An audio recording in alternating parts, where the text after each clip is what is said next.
నమస్తే, welcome to Telugu one cinema. నేను రూపానాథళ్ళ. ఏ సినిమాకైనా కథే మూలం, కథే ప్రధానం. కథాబలం ఉన్న సినిమాలు తప్పకుండా ప్రేక్షకాదరణ పొందుతాయని అనేక సార్లు ప్రూవ్ అయింది. కొన్ని కమర్షియల్ సినిమాలు కథాబలం లేకున్నా స్టార్ వాల్యూతో ఘన విజయాలు సాధిస్తుంటాయి. ఓ పక్క కమర్షియల్ సినిమాలు చేస్తూనే కథాబలం ఉన్న సినిమాలను తక్కువ బడ్జెట్తో చిన్న ఆర్టిస్టులతో చేసి విజయాలు అందుకున్న ఘనత దర్శకరత్న దాసరి నారాయణరావుకు దక్కుతుంది. తాతా మనవడు చిత్రంలో దర్శకుడిగా కెరీర్ ప్రారంభించిన దాసరి పెద్ద సినిమా చిన్న సినిమా అనే తేడా లేకుండా అన్ని తరహా సినిమాలు చేశారు. అలాగే కొన్ని ప్రయోగాలు కూడా చేసి సక్సెస్ అయ్యారు. అలా ఓ విభిన్న కథాంశంతో తెరకెక్కిన సినిమా అమ్మ రాజీనామా. మరాఠీలో అశోక్ పాటిల్ రాసిన రిటైర్ హోతి అనే నాటకం మహారాష్ట్రలో చాలా పాపులర్. ఎన్నో వేదికలపై ఈ నాటకాన్ని ప్రదర్శించి ప్రేక్షకుల ప్రశంసలు పొందారు. ఈ నాటకం గురించి తెలుసుకున్న సి అశ్విని దత్ దాన్ని సినిమాగా తీస్తే బాగుంటుందన్న ఉద్దేశంతో హక్కులు కొన్నారు. ఈ నాటకం గురించి తన మిత్రులు ప్రముఖ నిర్మాతలు దేవి వరప్రసాద్, త్రివిక్రమరావులకు చెప్పారు. వారికి కూడా కథ బాగా నచ్చింది. వాస్తవానికి ఈ ముగ్గురు అగ్ర నిర్మాతలే. ఆ సినిమాను ఒక్కరే నిర్మించుకున్న సామర్థ్యం వారికి ఉంది. కానీ ప్రయోగాత్మకంగా ఉంటుందన్న ఉద్దేశంతో ముగ్గురు కలిసి ఈ చిత్రాన్ని నిర్మించేందుకు సిద్ధమయ్యారు.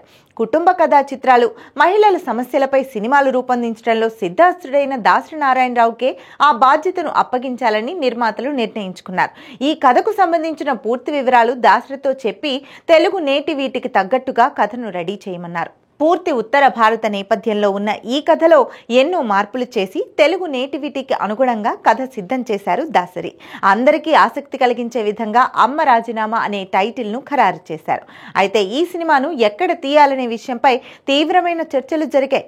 మోహన్ బాబును హీరోగా పరిచయం చేస్తూ దాసరి నారాయణరావు తీసిన స్వర్గం నరకం చిత్రం, కృష్ణకుమారుడు, రమేష్ బాబు తొలిసారి నటించిన నీడా చిత్రాలను విజయవాడలో తీశారు దాసరి.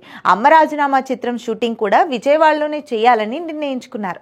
1991 అక్టోబర్ 9న ఈ సినిమా షూటింగ్ ప్రారంభమైంది. సత్యనారాయణ, శారద ప్రధాన పాత్రలో నటించారు. ఈ సినిమా ద్వారా చోటా కే నాయుడు సినిమాటోగ్రాఫర్ గా పరిచయం అయ్యారు. కేవలం 21 రోజుల్లో ఈ సినిమా షూటింగ్ పూర్తి చేసుకోవడం విశేషం. మీకు మీరే ఆలోచించుకోగలిగినప్పుడు, మీ పనులు మీరే స్వంతంగా చేసుకోగలిగినప్పుడు, మీ నిర్ణయాలు మీరే తీసుకోగలిగినప్పుడు, మీ భవిష్యత్తు మీరే నిర్ణయించుకోగలిగినప్పుడు ఇక నేనేం చేసినా మీకు అడ్డేనమ్మా. క్షమించండి. మీరంతా ఒకే ఇంట్లో పక్క పక్క గదుల్లో ఉంటే నా పక్కనే ఉన్నారనుకున్నాను గాని ఇంత దూరంగా ఉన్నారనుకోలేదు. అందుకనే ఇంత దూరాలోచన చేయలేకపోయాను.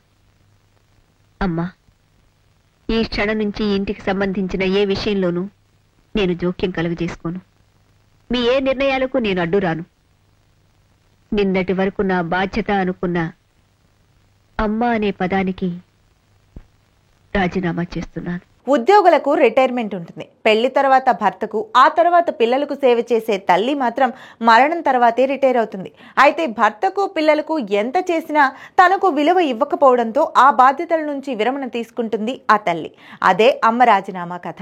ఈ టైటిల్ను అనౌన్స్ చేయగానే ప్రేక్షకుల నుంచి విశేష స్పందన లభించింది. అంతేకాదు, సినిమా రిలీజ్కి ముందే విడుదలైన ఆడియో సూపర్ హిట్ అయింది. ఈ చిత్రంలోని పాటలన్నీ సిరివెన్నెల సీతారామశాస్త్రి రచించగా చక్రవర్తి స్వరకల్పన చేశారు. ముఖ్యంగా ఎవరు రాయగలరు అమ్మ అను మాట కన్నా కమ్మని కావ్యం, సృష్టికర్త ఒక బ్రహ్మ, అతనిని సృష్టించినదొక అమ్మ అనే పాటలు ఎంతో పాపులర్ అయ్యాయి. ఈ పాటలతో సినిమాపై ప్రేక్షకులకు ఒక మంచి ఒపీనియన్ వచ్చింది. దీంతో భారీ ఓపెనింగ్స్ వచ్చాయి. ఎవరు రాయగలరు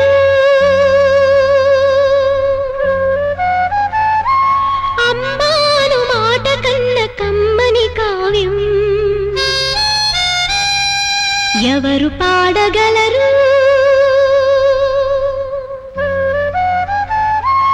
అమ్మ అనురాగం కన్న తీయని రాగం, అమ్మేగా అమ్మేగా తొలి పలుకు నేర్చుకున్న భాషకి, అమ్మేగా ఆది స్వరం ప్రాణమనే పాటకి, ఎవరు రాయగలరు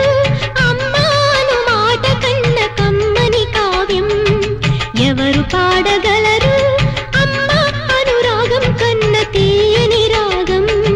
సి అశ్విని దత్, కె దేవి వరప్రసాద్, టి త్రివిక్రమరావు కలిసి 30 లక్షల బడ్జెట్తో నిర్మించిన ఈ సినిమా 2 కోట్లు వసూలు చేసి సంచలనం సృష్టించింది. ఇంతటి ప్రేక్షక ఆదరణ పొందిన ఈ ప్రయోగాత్మక చిత్రానికి ఎలాంటి అవార్డులు రాకపోవడం గమనార్హం. ఈ సినిమా రిలీజ్ అయిన 10 సంవత్సరాల తర్వాత కన్నడలో లక్ష్మీ ప్రధాన పాత్రలో అమ్మ పేరుతో రీమేక్ చేశారు. అక్కడ కూడా ఈ సినిమా ప్రేక్షక ఆదరణ పొంది ఘన విజయం సాధించింది.